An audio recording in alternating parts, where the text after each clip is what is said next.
happens is just along the same lines of what you guys are doing as far as the takedown goes. Let's say I shoot my double, I take the guy down, he wraps my head, right? Boom, down he goes. I jump to the other side, and he keeps his arm in there like he's trying to get me in a guillotine. You guys see it? Happens like 10 times a night. The first thing you want to do is get your chin on his wrist.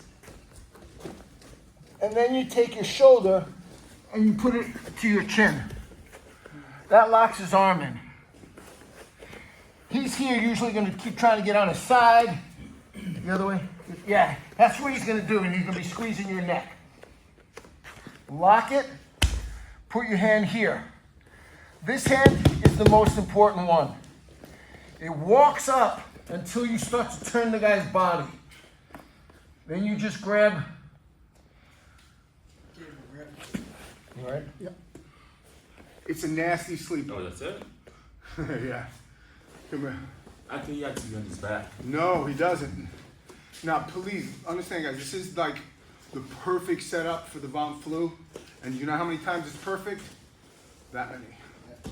There's so many things involved. How long your arms are, how big the guy's neck is his hand down, is it up? Does he have your arm in or out? I mean, there's so many variables. But let's deconstruct it from the finish.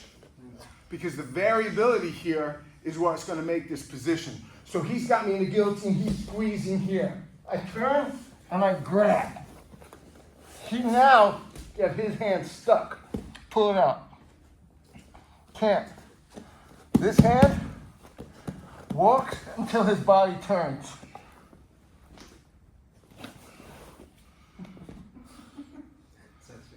You see it? When you have it in 100%, it's a dead sleeper. You have that question look in your face, like what's happening here? Yeah. Come here. Yeah. It's so important that you feel it. Because the guy on the bottom is like, holy crap. And the guy on top is like, I didn't do nothing.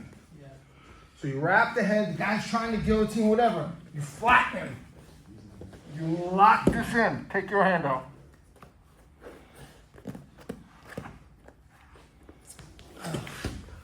Yeah.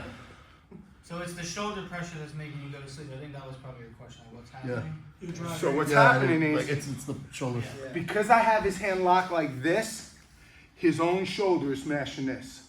When I drive this hand across, I'm pushing that carotid against the shoulder, and then my bicep is going against his other carotid.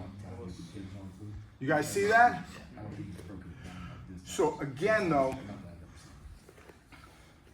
vision? No, I was saying. No, I felt like you showed this to me before. I said, I felt like you've you've done seen it pretty. Yeah, we've done it as a Never drill, broken it we've done down it like after the this. class, but we've never broken down the details. And with this thing, it's so important to get the details because so many guys look to it and they don't know why can't I finish it? Why can't I finish it? Now, Sensei, Yes, can sir. you fish him so he puts that choke on you? And if Oh, you man. let him get, so you're there. If and you're I'm kinda in like, side oh, control shit, here there. and he actually shoots that, I'll Yeah. give him all the space he wants. And then go like this. Pick your hand out.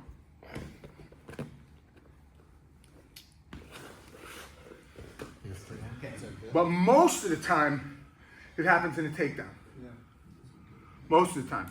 Now, here's the things. Now, let's just move back a little bit and let's go over a couple of little details here. Let me just use him because he's a little bit bigger on this position.